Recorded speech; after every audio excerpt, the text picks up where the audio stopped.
Ok, mis amados hermanos, vamos al libro de los Proverbios y continuamos con nuestra serie del libro de los Proverbios, el capítulo 15, ¿sí? Vamos al capítulo 15 del libro de los Proverbios y ahora viene una sección bastante interesante que es del versículo 15 al versículo 21 y va a tratar acerca del secreto de la alegría. ¿Cuál es el secreto de la alegría para la vida cristiana, el secreto de la alegría para un matrimonio? ¿Cuál es el secreto de la alegría para nuestra vida diaria como creyentes? ¿Cómo es que podemos alcanzar la alegría viviendo en este mundo lleno de errores, lleno de pecados, lleno de fracasos que continuamente podemos cometer o podemos caer en fracasos? ¿Cómo es que yo puedo obtener esa alegría? ¿Cómo es que yo puedo vivir según la palabra de Dios en esa alegría? Y vamos a leer del versículo 15 al versículo 21 y la palabra va a hablar a nuestros corazones. Dice el versículo 15 en adelante: Todos los días del afligido son difíciles, mas el de corazón contento tiene un banquete continuo. Mejor en lo poco con el temor de Jehová que el gran tesoro donde hay turbación. Mejor es la comida de legumbres donde hay amor que de buey engordado donde hay odio. El hombre iracundo promueve contiendas, mas el que tarda en airarse apacigua la rencilla. El camino del perezoso es como seto de espinos, mas la vereda de los rectos como una calzada. El hijo sabio alegra al padre, mas el hombre necio menosprecia a su madre. La necedad es alegría al falto de entendimiento, mas el hombre entendido endereza sus pasos. Qué bonito, ¿no? Hay varias cositas que podemos rescatar de aquí y aprender muchísimo, particularmente cuando estuve haciendo el estudio de este pasaje. Habló mucho a mi corazón y espero que sea lo mismo para tu vida. El versículo 15, vamos a abordar el versículo 15 del capítulo 15 y vamos a ver qué es lo primero que Salomón nos va a decir aquí. Lo primero que vemos dice que todos los días del afligido son difíciles. Bueno, ¿quién es este afligido o de qué afligido? ¿Por qué está en aflicción?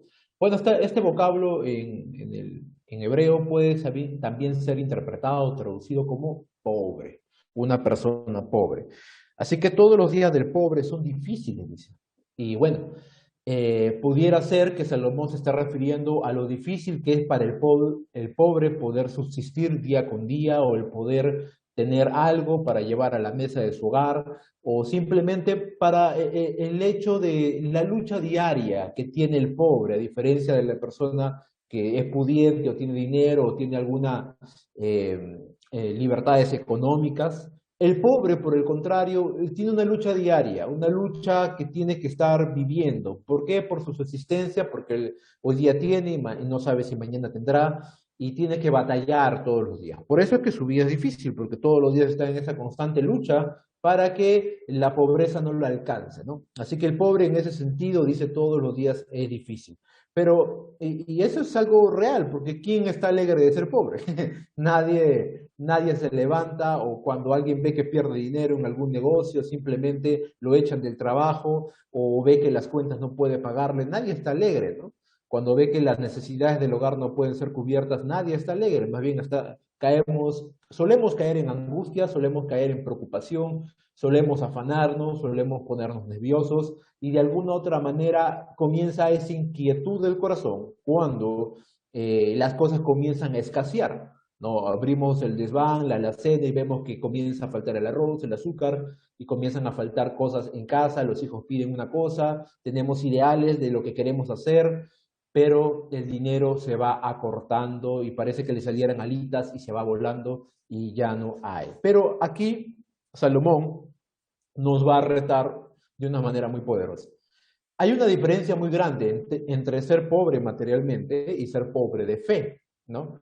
Porque una cosa es que uno sea pobre, sea por la negligencia, sea por el descuido, sea por el poco esfuerzo, o por algún otro motivo, y otra cosa es que internamente tú y yo seamos pobres de mente, pobres de mentalidad o pobres en esperanza, pobre en fe. Una cosa es ser pobre materialmente y otra cosa es ser pobre de fe. Y creo que, considero yo, según lo que me enseña la palabra de Dios aquí, que el ser pobre de fe es el peor de los males. Porque si bien es cierto, yo puedo ser pobre materialmente, puedo llegar a ser rico en fe. Con mi fe y con la esperanza que tengo en Dios de que Él es proveedor, a pesar de que yo sea momentáneamente pobre materialmente, eso no va a ser un estado en el cual viva. Puede ser una condición pasajera, pero no un estado, un estilo de vida. No debiera ser así. Podemos tener momentos de vacas flacas, momentos de vacas gordas, pero eso es algo que fluctúa con el pasar del tiempo y las oportunidades que Dios nos da. ¿Recuerdan ese proverbio cuando alguna vez lo estudiamos y decía, en el barbecho del pobre hay oportunidades? ¿Sí? ¿Recuerdan ese verso? Bueno, realmente Dios da oportunidades, o en el barbecho del pobre hay pan, en el sentido de que hay oportunidades que Dios da y que tenemos que saber atraparlas con astucia y poder generar tal vez algún tipo de ingreso, pero vuelvo y repito, la pobreza es solamente algo momentáneo, un estado pasajero, más no una condición que debiera ser perdurable, porque Dios no todo el tiempo nos va a mantener de esa manera, porque recuerda las promesas del Señor, Él es fiel. Así que lo que quiere postular aquí Salomón es que para el que tiene el corazón contento, dice, tiene un banquete continuo. No está diciendo el rico tiene un banquete continuo, está diciendo el que tiene un corazón contento. El contentamiento o la persona que ha entendido que a pesar de que pueda sus circunstancias externas ser apremiantes, angustiosas, difíciles, o como diría acá, una lucha continua, mientras que tengamos el concepto bien claro de que Dios es proveedor, de que Dios sabe dar, de que Dios va a permanecer fieles a favor nuestro, bueno, nuestro corazón alimentado con esas esperanzas que no fallan, porque estamos confiando en la roca inamovible que es nuestro Dios, nuestro corazón siempre va a estar contento. Y esto fuera, este contentamiento del corazón no es algo pasajero, no es algo que se esfuma, no es una alegría basada en las circunstancias, sino más bien un gozo continuo, algo que no perece, una alegría y un gozo que Dios sabe dar. Recuerda, o mejor, sé un poquito más observador conmigo y mira la estructura de este pasaje. Dice, mas el de corazón contento tiene un banquete continuo. Y la expresión está bien interpretada ahí porque lo que quiere decir el proverbista en este pasaje es que todo aquel que tiene un corazón contento en lo que Dios puede hacer en su vida, a pesar de que las circunstancias externas no le provean mucha fe, esta persona que confía más en el Señor que en las circunstancias tiene una alegría continua. ¿Cómo es un banquete? ¿Te has imaginado o tal vez has asistido alguna vez a un banquete? Bueno, hay manjares, siempre hay alegría, está impregnado de gozo, de alegría. Bien entras, es una fiesta. Lo que está diciendo Salomón aquí, aquel que tiene el corazón contento en las cosas que Dios puede hacer, está alegre, está feliz siempre, no está entristecido, porque, hermanos, una de las evidencias en las cuales podemos entender si estamos amando más el dinero que a Dios es que cuando falta el dinero estamos descontentos. Cuando falta el dinero estamos preocupados. Cuando falta el dinero comenzamos a descuidarnos de la voluntad de Dios. Comenzamos a descuidarnos de lo que realmente importa, que es el Señor. Y comenzamos a buscar las añadiduras que da Dios en vez de buscar el reino y su justicia. Así que cuando estas cosas son notorias en nuestra vida, pues ahí hay que prender un foco rojo que te llame la atención y que te diga peligro, porque tu corazón y mi corazón puede extraviarse. Así que un corazón con alegría perdurable, con optimismo, entiende que la pobreza es algo momentáneo y que no es una posición definitiva ni determinante. Dios sabe poder dar la paz que el mundo no la puede dar. Juan capítulo 14 dice muy claramente, en el capítulo 14 y el versículo 17 dice lo siguiente: el Espíritu de verdad, al cual el mundo no puede recibir porque no le ve ni le conoce, pero vosotros le conocéis. Perdón, 14:27. Dice así la Escritura: y la paz os dejo y mi paz os doy, y yo no os la doy como el mundo la da. No se preocupe o no se turbe o no se ponga ansioso vuestro corazón, ni tenga miedo, dice. Él es el que sabe dar la paz, una paz perdurable. pero eso va a suceder obviamente si nuestro corazón está anclado en la voluntad de Dios. Cuando tú y yo nos desviamos por algún motivo de la voluntad de Dios, de buscarle a Él, de hacer las cosas que a Él le agradan, nuestro corazón no va a ser apacentado con la paz de Dios, sino que va a tener la turbación y el miedo que el mundo ofrece. Si bien es cierto y es una realidad que para el pobre los días son difíciles, son más llevaderos cuando nuestro corazón está afirmado en las promesas de Dios. Porque aunque pueda haber que no haya dinero, recuerdo yo que Dios no deja caído al justo. Puedo recordar el Salmo 37, que es muy conocido por ti y por mí, que dice claramente en la Escritura, no he visto justo desamparado, ni su descendencia que mendigue un pan, dice. Así que Dios no va a permitir que sus hijos lleguen a ese extremo de la vida. Así que es el Señor el que protege el corazón. Filipenses capítulo 4 dice claramente que nuestras oraciones sean conocidas por Él y Él va a proteger nuestras mentes y nuestro corazón y las va a guardar, dice, en completa paz. Así que puedes tú y yo tener un banquete continuo y experimentarlo cuando nuestro corazón está esperanzado en Dios.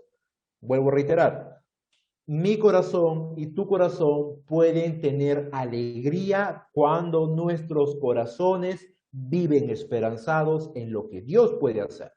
Así que sea tu vida una batalla continua, si tú confías en el Señor, tu corazón va a tener esperanza en el mañana. Así que, ¿cómo puedes llegar a tener el secreto de la alegría? El secreto de la alegría, mientras que este mundo vive desesperanzado y preocupado y temiendo de todo lo que pasa, y que comienza a temer de todo lo que pasa a tu alrededor, tú puedes ser una persona diferente, confiando en Dios, teniendo esperanza en Él, para que tu corazón esté guardado en alegría.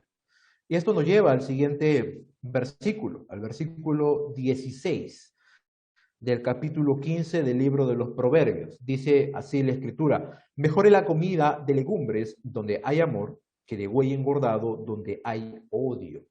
Y ese contraste me gusta porque es bien interesante. Este versículo 16 como el 17 van a manejar una partícula que habla de la superioridad, ¿no? Y te lo voy a explicar después. En el versículo, perdón, el versículo 16, había leído el 17, el 16 dice así: mejor es lo poco con el temor de Jehová que el gran tesoro donde hay turbación. Igual, el versículo 16 y el versículo 17 muestran esta partícula que habla de la superioridad, en el sentido de que mejor es temerle al Señor donde hay muchas cosas en abundancia. Igual es mejor comer algo que no es muy elaborado o que no es un manjar que normalmente la gente adinerada tiene, con el contraste entre verduras y carne, que comer carne y estar en pleitos, en odios, en rencillas. Pero vamos por el versículo 16. Dice: mejor le pongo con el temor de Jehová que el gran tesoro donde hay turbación. Así que esto, lo primero, ya, es mucho mejor, dice, en el sentido de la superioridad. Es preferible tener es preferible tener pequeñez económica, porque está secundado del primer versículo que hemos leído, del versículo 15, y tiene mucha relación.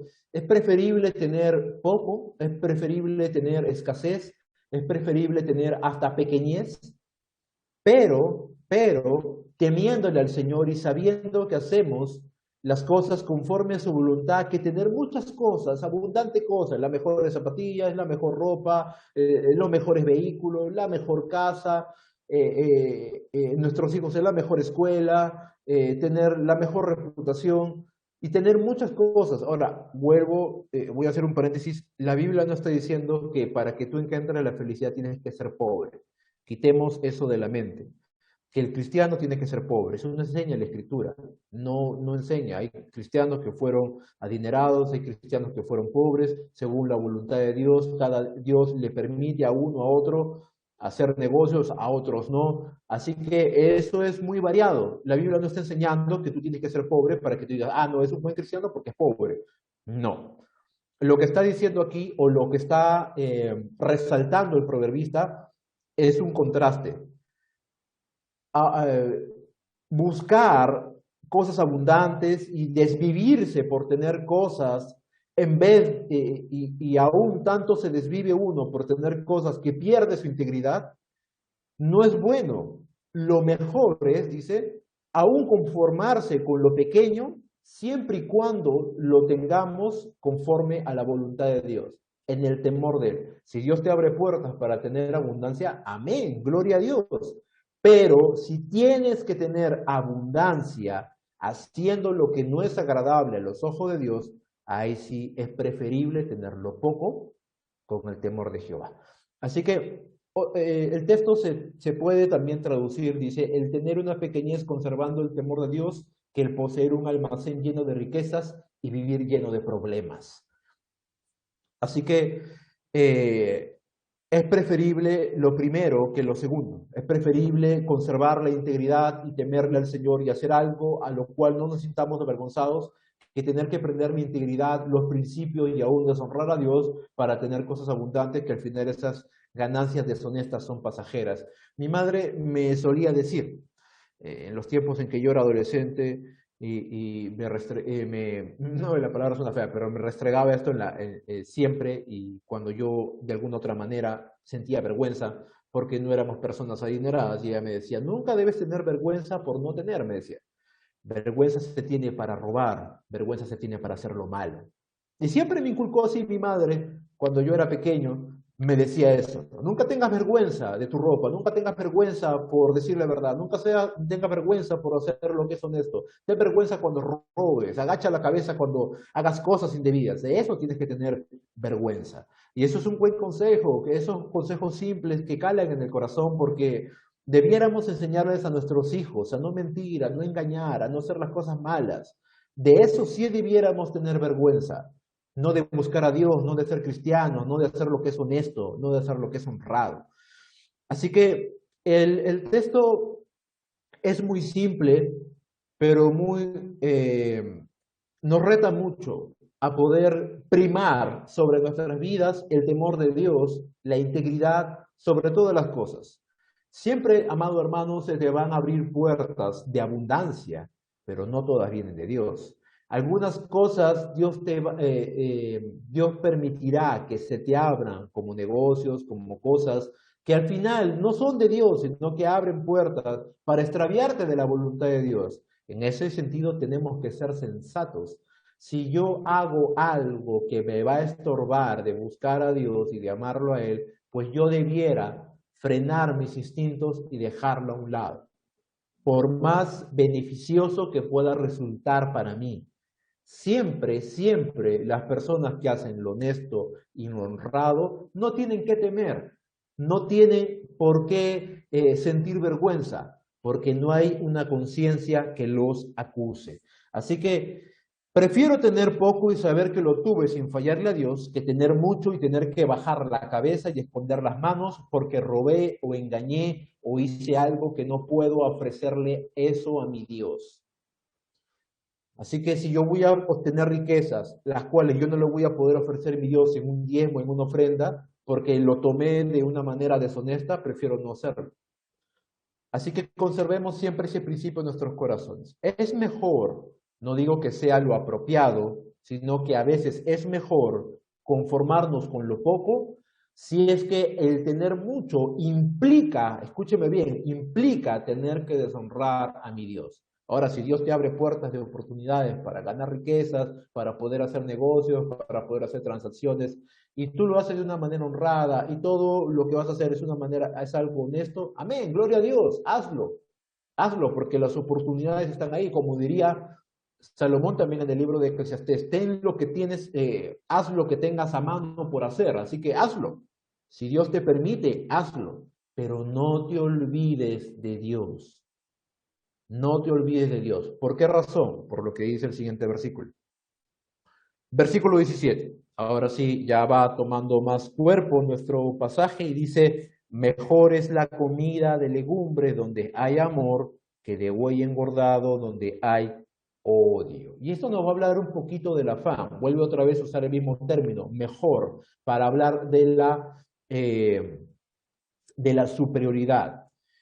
Primero hemos visto que el corazón está contento cuando tiene esperanzas en Dios. La batalla continua por salir de la pobreza es algo que todos queremos hacer, todos queremos salir de la pobreza y es una batalla continua, pero eh, esto es más llevadero cuando nuestro corazón está contento y esperanzado en Dios. Porque si comenzamos a luchar, entre comillas, por salir de esa pobreza con nuestras propias fuerzas, amados hermanos, nuestro corazón se va a extraviar.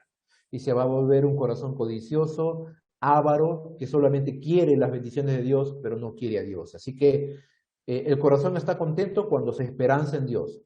Como diría alguien por ahí, ¿no? Orando y con el mazo dando. O sea, dedícate a trabajar si quieres salir de la pobreza, pero no descuides a Dios. Y eso es algo que debemos de entender. Mucha gente se desvive por tener y amasar riquezas y salir de la pobreza y alcanzar un mejor estatus. Y no está mal. Yo no soy amante del conformismo. Debemos siempre aspirar a más en todo ámbito de nuestra vida, pero si vas a olvidarte de Dios, pues ahí estás comenzando mal, porque recuerda que el que te da las bendiciones y las oportunidades es Dios mismo. Así que si te olvidas de Dios, así como Dios abrió el caño para que tengas agua, también lo puedes cerrar y estarás seco. Lo segundo que hemos aprendido es el corazón está contento cuando hace lo correcto delante de Dios. ¿Cómo yo logro tener felicidad o cómo alcanzo la felicidad? Primero, cuando tengo esperanzas en Dios, sea en mi vida espiritual o sea aún en mi matrimonio, cuando yo estoy esperanzado en que Dios va a proveer y va a hacer lo correcto para mi propia vida, estoy tranquilo y estoy alegre porque estoy confiado. Cuando yo tengo el corazón, puedo alcanzar la alegría del corazón cuando hago lo que es correcto. Cuando tú haces cosas indebidas, cosas incorrectas, nuestros corazones se ponen en un estado de nerviosismo, en un estado de no estar contentos con nuestra propia vida, como leones enjaulados. ¿Por qué? Porque nuestro corazón no está bien delante de Dios. La solución y la medicina para eso es el arrepentimiento y la fe. Arrepintámonos de lo que tengamos que arrepentirnos y prosigamos nuestro camino. Así que el corazón está contento cuando hace lo correcto delante de Dios. Haz lo correcto. Y vamos al versículo 17, que es lo que estábamos hablando. La comida de legumbres, amados hermanos, es una expresión básicamente para detallar la comida de una persona pobre. La comida de los pobres estaba básicamente caracterizada por hortalizas, por legumbres, vegetales. ¿Por qué? Porque ellos no podían aspirar un plato de carne, un bife, no sé, una chuleta, un trozo, una pierna de algo. No podían aspirar a eso. Así que a los pobres no les quedaba otra cosa que comer legumbres. Mientras tanto, para el rico o para el que tiene dinero, le era más factible el poder alcanzar a comer carne. Estos dos cuadros que nos muestra Salomón aquí con sus respectivas implicancias nos hacen ver un contraste bastante particular, peculiar. Primero dice Salomón, y vuelvo a repetir, Salomón no está haciendo una apología de la pobreza, no está diciendo, no, sí, tienen que ser pobres porque si eres más cristiano, si eres más espiritual. No, no eres más espiritual cuando eres pobre, no eres más espiritual cuando vives en pobreza o una vida austera, no, eso no enseña la Biblia. Es más, eso es parte de una herejía que se llama ascetismo, ¿no? Vivir como un ermitaño ahí en el bosque, con ropas viejas y golpeándote todo el tiempo. Eso no existe, eso no existe en la Biblia. Así que, vuelvo y repito, Salomón no está diciendo ser pobre, lo que está diciendo es hacer contrastes entre una cosa y la otra. Dice, es mejor no desvivirte por tener cosas si al hacer eso vas a perder otras, ¿no? En este caso, la piedad, en este caso, tu matrimonio, en este caso, tu comunión con Dios. Prefiere y confórmate con lo que tienes ahorita, en este momento. Ya Dios te va a promover, pero confórmate con eso ahorita y ten contentamiento en lo que Dios va proveyendo. A eso se refiere en el comer legumbres, porque ahí tu conciencia va a estar tranquila, tú vas a estar en paz con Dios, no vas a vivir afanado, vas a vivir en paz. Y eso es el simbolismo del amor, ¿no? Vas a vivir en amor, en tranquilidad, en paz. Que el estar dividiéndote por conseguir cosas y al final comer bien, pero comer en una mesa donde estás peleado con tu mujer, donde estás peleado con tus hijos están peleados contigo, porque valgan verdades, amados hermanos. Cuando tú y yo nos desvivimos por conseguir dinero, nos desvivimos por mejorar nuestro estatus, porque no estamos contentos con lo que Dios provee, sino queremos más, ya de una forma codiciosa, llega un punto en nuestras vidas que sacrificamos muchas cosas y a veces podemos sacrificar a los hijos, sacrificar al esposo, sacrificar a la esposa, sacrificar nuestra comunión con Dios, sacrificar muchas cosas. Todo tiene que tener un equilibrio, ¿sí? Vuelvo y repito, la Biblia no hay un mandamiento que dice solo los pobres van a entrar al reino de los cielos. Si estás pensando en que Mateo 5 se refiere a pobres materialmente, dice muy claramente que sus pobres en espíritu, así que eso es otro tema aparte. La Biblia no enseña que tú tienes que ser pobre para ser feliz. La Biblia sí te está enseñando que tienes que poner tu esperanza en Dios para ser feliz. Desvivirse por las cosas de este mundo terrenales, al final nos hacen sacrificar las cosas eternas, las cosas valiosas. Eh, el tiempo que tú inviertas en una cosa es tiempo que le restas a otra, ¿sí? Tiempo que tú le quites a tu familia tiempo que tú inviertas en cosas, en desvivirte por ganar dinero, es tiempo que le quitas a tu familia cuando ya estás haciéndolo en forma codiciosa.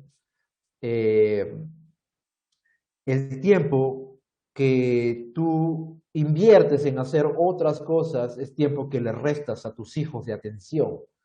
El tiempo en que tú trabajas horas extras y mucho más para, según tú, superar el estatus, es tiempo que le quitas a Dios.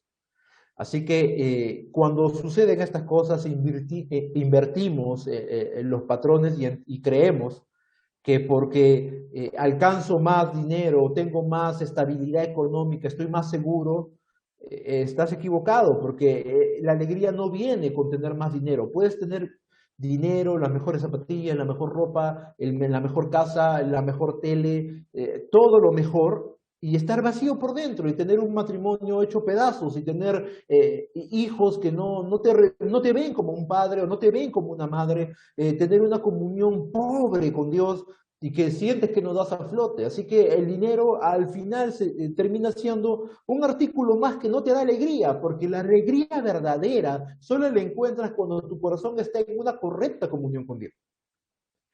Y así es como Dios abre puertas y comienza a bendecir. De caso contrario, son solo tus esfuerzos los que están abriéndose puertas.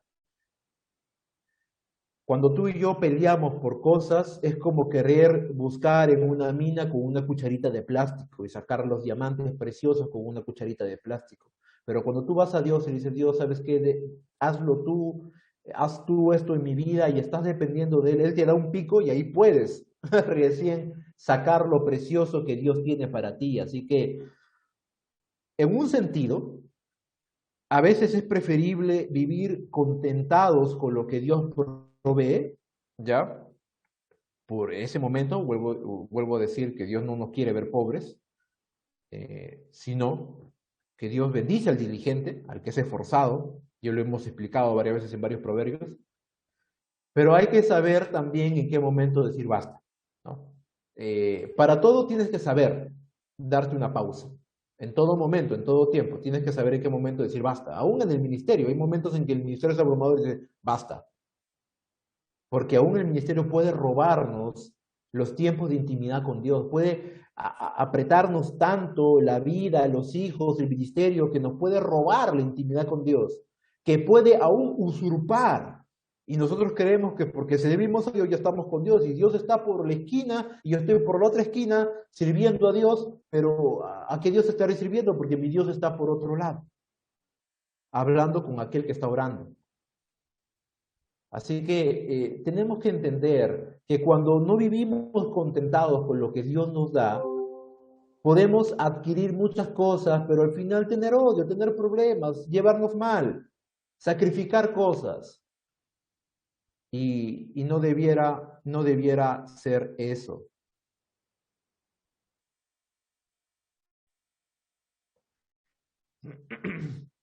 Así que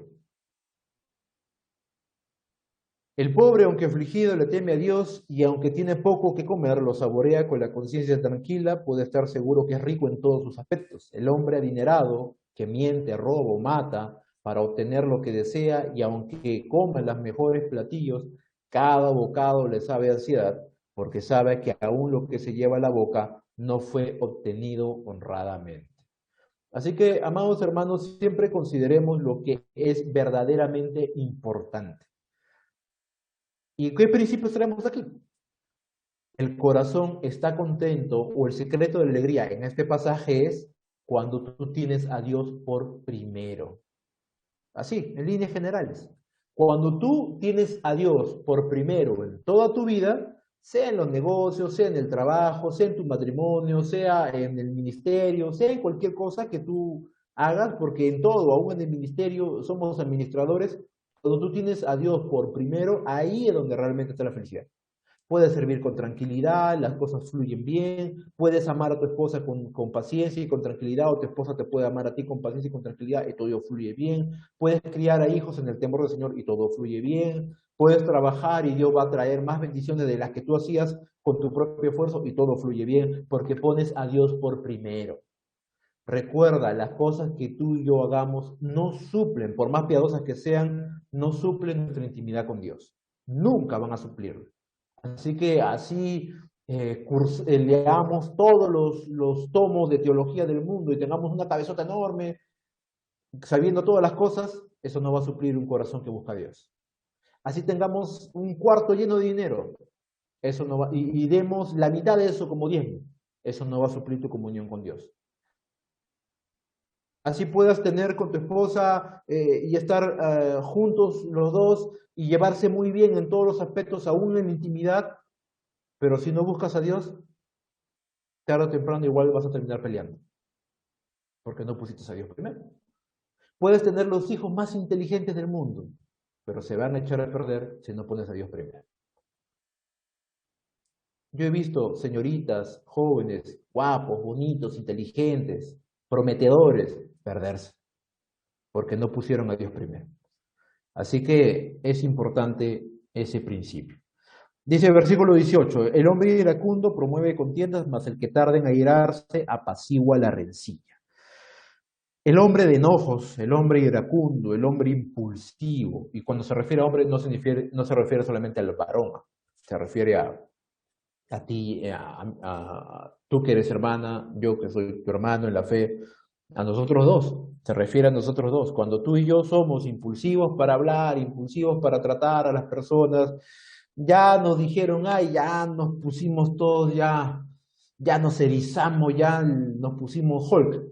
Cuando somos así, ya lo que hacemos es promover las contiendas. O sea, somos como que impulsadores, pero del pleito, ¿no? Avivamos el fuego. O sea, en vez de extinguir el fuego del pleito, de la contienda, lo que hacemos es echarle más carbón, ¿no? Echarle combustible para que siga ardiendo eso. Y hay un potencial destructivo en la lengua de aquel que busca pleitos, de aquel que es impulsivo, de aquel que...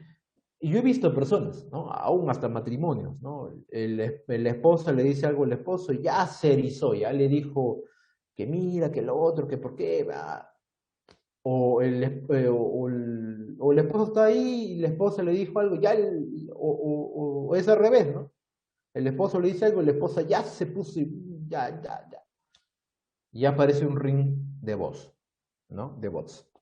No debemos ser así, porque la impulsividad nos va a llevar siempre a destruir. Acuérdate siempre, impulsividad, destrucción.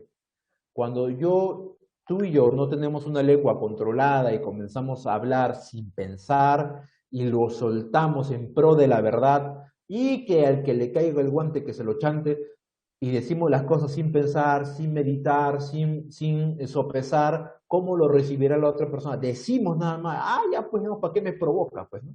Y lo decimos nada más y nos justificamos todavía, ¿no? No, pero si él también me dice igual, no sé, ella también me trata igual. Entonces, para mí respondemos. O sea, me tira un chancletazo y yo la chancleta se la devuelvo. Y cuando nosotros hacemos eso, cuando somos impulsivos, cuando no sabemos medirnos, cuando no escuchamos y cruzamos los brazos y decimos, a ver, déjame pensar, déjame asimilar lo que me has dicho", cuando somos impulsivos, lo que hacemos es destruir más bien. No estamos edificando, estamos destruyendo. Y esto es muy importante aún en el matrimonio. Cuando tú y yo, en nuestro matrimonio, somos impulsivos y ásperos con la otra persona, es lo que vamos a cosechar. Es lo que vamos a cosechar. Recuerda, el matrimonio es siempre cosecha, siempre cosecha. Tú siembras enemistades, tu esposa o tu esposo va a ser tu enemigo número uno. Y el más cruel, ¿ah? Porque él te conoce todo, de pe a pa. Si tú siembras aspereza con tu esposa, con tu esposo, vas a recibir un hombre duro, una mujer dura. Me lo vas a recibir. Si tú eres grosero con tu esposa, con tu esposo, tú vas igualito, así como lo mismo que tú das, eso vas a recibir. Groserías también. Si tú eres una persona que siempre está pensando mal de la otra persona y sembrando eso en la mente del otro, eso vas a recibir también. Por eso siempre tu matrimonio va a ser la cosecha de las semillas que tú siembres. Así que tengamos mucho cuidado de lo que hacemos. Proverbios 14:17, mira lo que dice: el que fácilmente se enoja hará locuras. Hará locuras.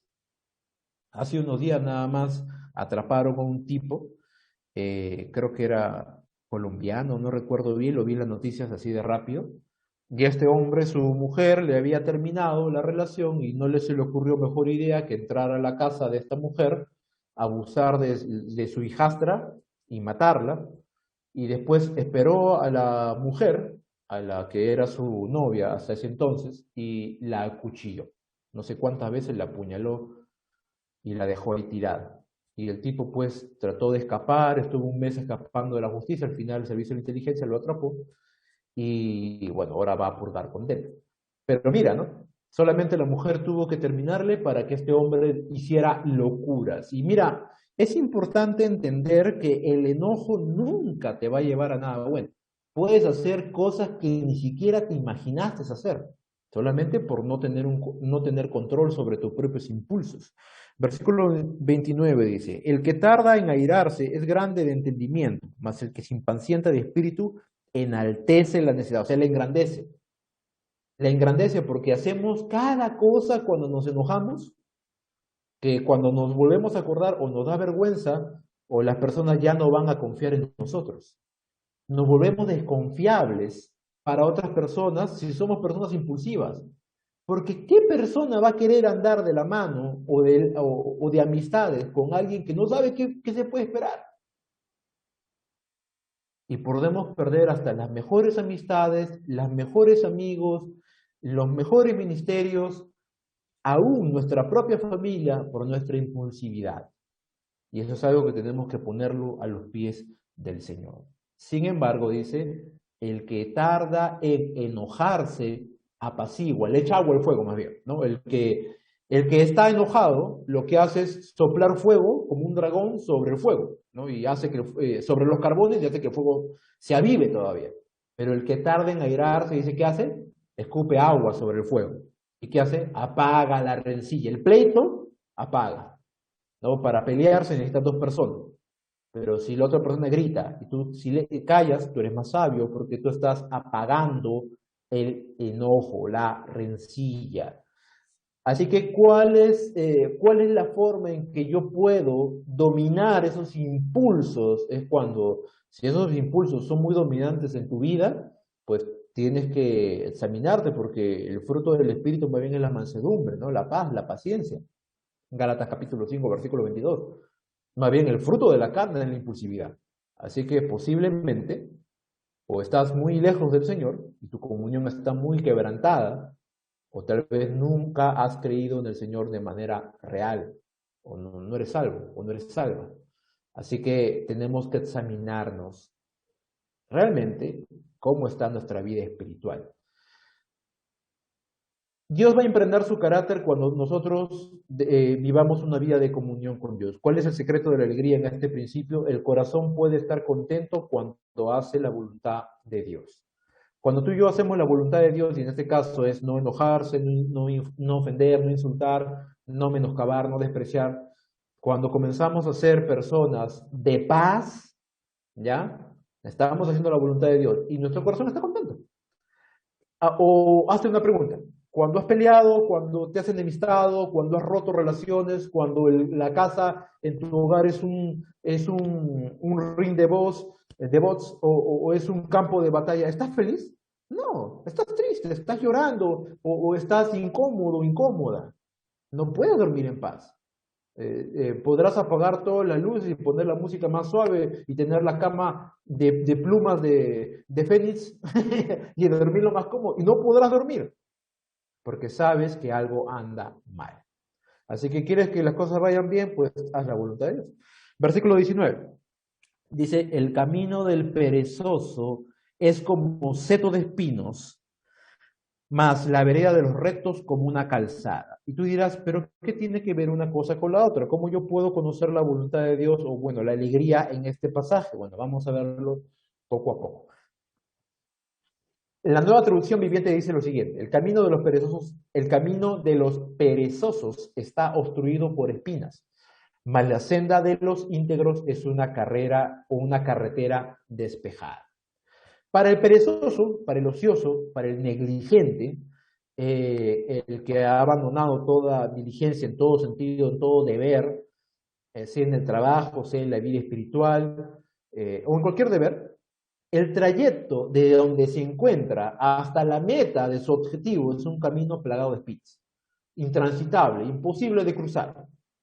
No como aquella persona que en su vida espiritual dice, no, ya no, yo siempre voy a ser el mismo, ¿no? En esa frase se esconde la poca diligencia o la poca motivación que tenemos por hacer las cosas bien. En realidad se esconde bien adentro la ociosidad espiritual.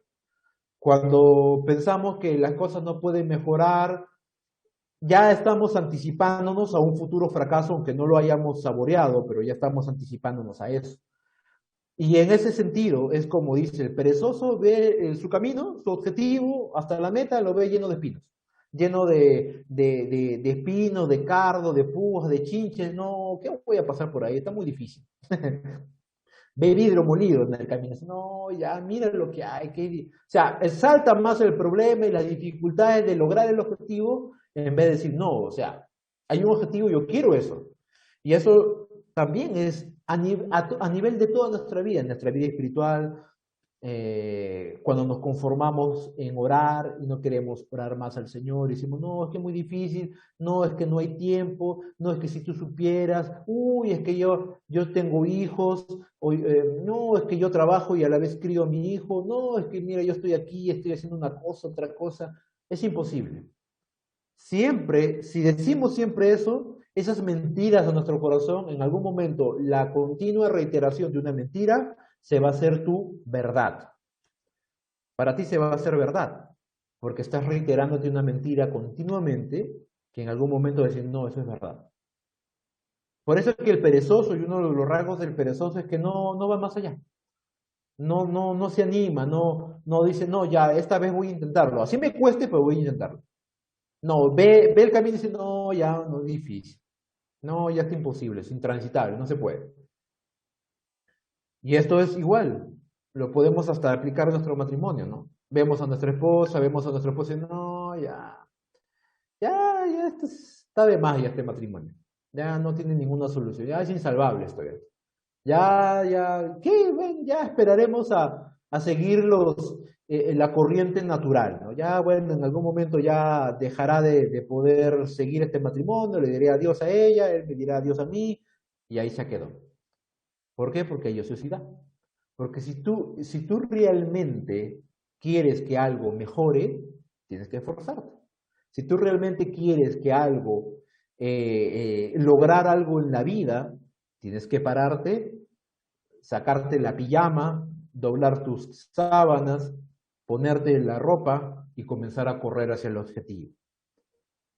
Porque con la frazadita hasta el cuello y mirando en la meta decían, no, qué difícil, no vamos a lograr absolutamente nada.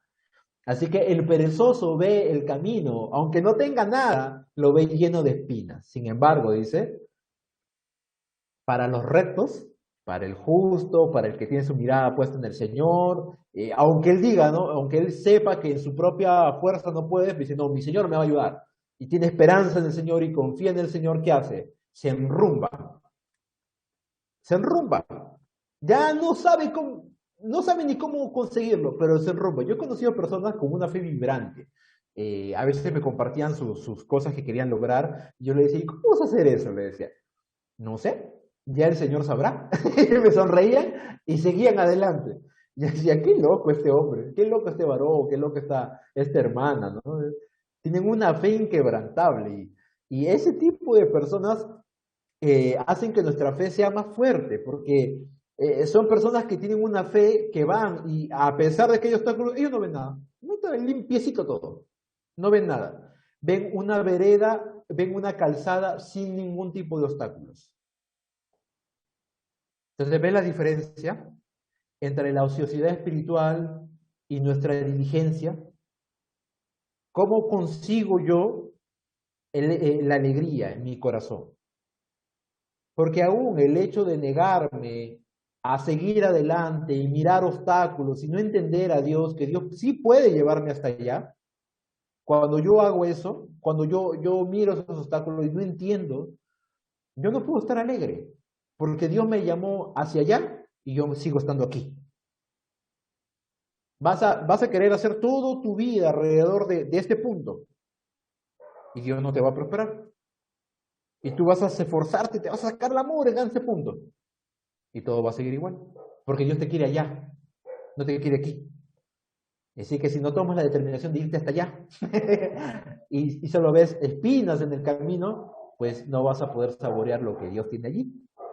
Y Él no te va a decir que tiene allí.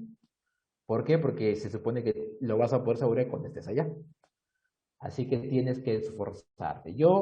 Tú y yo tenemos que esforzarnos. ¿Qué habrá allá, no? Del otro lado. Solo Dios sabe. Pero si quieres saberlo, tienes que comenzar a moverte. Así que, iglesia, movámonos en lo que Dios tiene hacia adelante.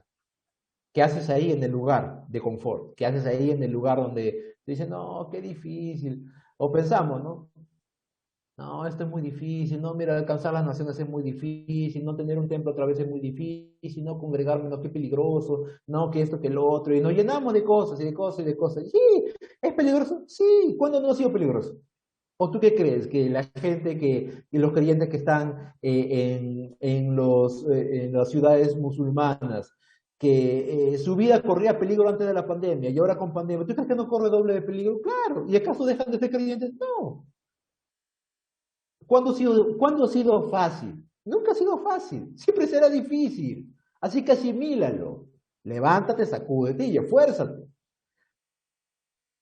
Yo recuerdo cuando leía Éxodo, y Moisés le decía, no, Señor, manda a mi hermano Aarón.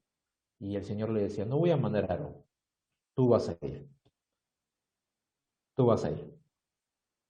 Y cómo fue de graciosa la circunstancia que Dios quería obviamente hablarle a Moisés y que Moisés hablara al pueblo. Y él dijo, ya, está bien, voy a usar a tu hermano Aarón. Yo te voy a decir a ti y tú le vas a decir a la orejita Aarón.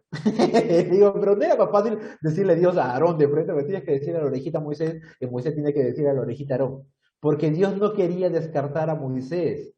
Él tenía que aprender a dejar de ver los espinos que viene el camino y aventurarse en lo que Dios tenía por delante. Y muchas veces nosotros decimos, no, mándalo a él, mándalo a este, no, que úsalo acá, úsalo allá. Y no te quieres mover tú, muévete tú.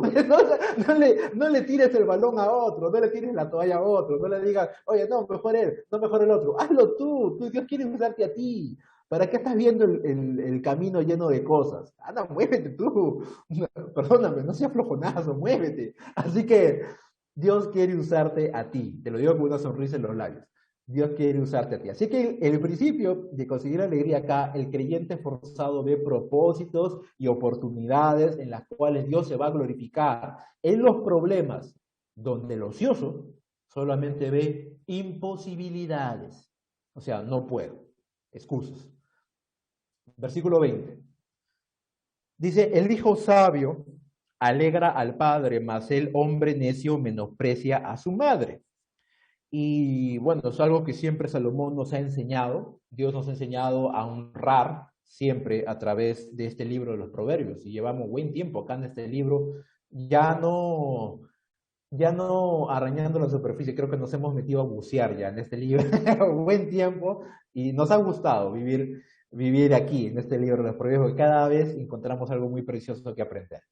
Lo que nos está enseñando aquí el libro de los Proverbios, o en este pasaje, en el versículo 20, es la antítesis que hay, ¿no? El contraste que hay. Un hijo sabio, un hijo que tiene temor de Dios, siempre va a alegrar a su padre. ¿Por qué? Porque va a tomar buenas decisiones, va a hacer lo que es correcto. En síntesis, va a ser obediente.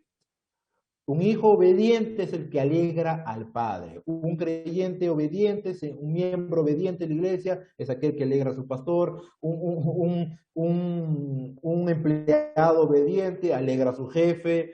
Y así, así en esta vida es así. La obediencia trae alegría. Cuando tú obedeces, atraes alegría en el corazón de Dios, traes alegría a los que están a tu alrededor. ¿Por qué? Porque haces lo que es correcto. A diferencia de este mundo que siempre busca los atajos, el hacer lo que es correcto trae alegría a los corazones. Mas el hombre necio dice menosprecia a su madre. ¿Por qué el hombre necio menosprecia a su madre porque se supone que su madre viene a ser el agente que se interpone en sus pecados y le presenta la cordura, ¿no? En el libro de Proverbios. Le presenta lo que el buen hacer. Pero para el necio, como ama el pecado, ama la necedad, no, si aún su madre se interpone en su vida disipada, pues ya va a menospreciar aún el consejo de su madre, porque es un estorbo para su pecado. Así que, y esto acarrea maldición sobre la vida de aquel que lo practica. Así que, hermanos, la edad que tú tengas, seas adolescente, seas joven, seas adulto, ya tengas barba o no, la obediencia siempre va a ser bendición de Dios. La desobediencia siempre va a ser o va a acarrear la maldición de Dios, el retroceso, va a acarrear más pecado. Si no nos arrepentimos y tenemos un corazón dócil para aceptar que nos equivocamos y hacemos lo que es correcto, siempre, siempre vamos a terminar mal. ¿Cuál es el principio acá? El creyente debe vivir honrando lo que debe ser honrado. A Dios, a nuestros padres, a las autoridades, etcétera, etcétera, etcétera. El principio es obedece, honra a Dios. Y si tú no eres capaz de honrar a tus padres que los ves, tampoco vas a ser capaz de honrar a Dios que no lo ves. Así que, ¿cómo puedes medir tu amor por Dios y tu honra y tu respeto a Dios? Cuando respetas a tus padres. Si a tus padres los tuteas, los tratas como cualquier cosa, como un pañuelo, como un estropajo, y no le das la honra que merece, entonces tú no me puedes decir que tú honras a Dios. No lo amas, de plano que no. Porque si no eres capaz de amar a quien te trajo al mundo y no honrarlo con tus bienes, con todo lo que tú eres, no eres capaz de honrarlo. Está de más que nos desvivamos alabando a Dios y haciendo cosas para Dios, porque si no honramos lo que está más cerca de nosotros, nuestra esposa, nuestro esposo, nuestros padres, las personas que están alrededor, nuestros pastores, nuestras autoridades en la iglesia, está de más. Porque el principio comienza en los detalles, la obediencia comienza en los detalles.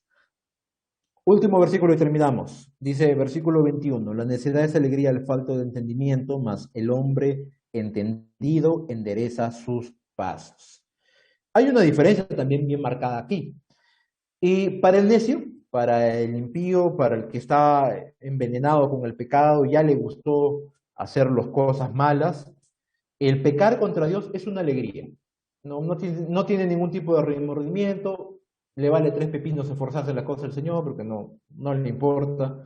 Es alegría. Ya hasta el pecado ya le pareció cosa graciosa y eso está mal, ¿no? Eso ya es un punto muy bajo. Si es que en algún creyente pudiera llegar a ese punto, eso es un punto muy bajo de la vida, ¿no? Normalmente eso es algo aplicado al impío. Para el impío, para el falto de entendimiento en el temor de Dios, el hacer lo malo es una alegría completa. Porque no tiene parámetros morales, porque para él Dios no existe, así que le es común y le es satisfactorio, gratificante el poder hacer lo que es malo. Porque no vive ciñéndose a la voluntad de Dios, sino que vive en sus propios caminos. Por ejemplo, Proverbios 12:15 dice, el camino del necio es derecho en su opinión, mas el que obedece el consejo es sabio. Así que para el necio lo que está haciendo es correcto. Y más bien cuando uno le dice algo, le aconseja o le exhorta con la palabra, no, por favor, no me hables así. Háblame de cualquier otra cosa menos de eso. ¿Por qué? Porque es necio, porque es una persona que está conservando la necedad en su corazón. Así que, ¿cuál es la solución? Abandone esa necedad. Abandonemos esa necedad. ¿Cuál es la diferencia entre el justo y el impío? La perfección, no hay perfección, amados hermanos. Los creyentes no somos perfectos, pero hay un síntoma muy, muy, muy arraigado en un verdadero creyente que le falla a Dios, y es que busca de todas formas enderezarse. Mira lo que dice el versículo 21. Mas el hombre entendido, el hombre que es sabio, el hombre que conoce el temor de Dios, endereza sus pasos. Aquí hay una implicancia. No significa que sus caminos son rectos, sino que cuando ve que se tuercen, los endereza. ¿Ves? ¿Ves la diferencia? No significa que sea perfecto, que es un ángel, ¿no? Con zapatitos de algodón, que camina por el mundo cochino y repulsivo. No, no, no.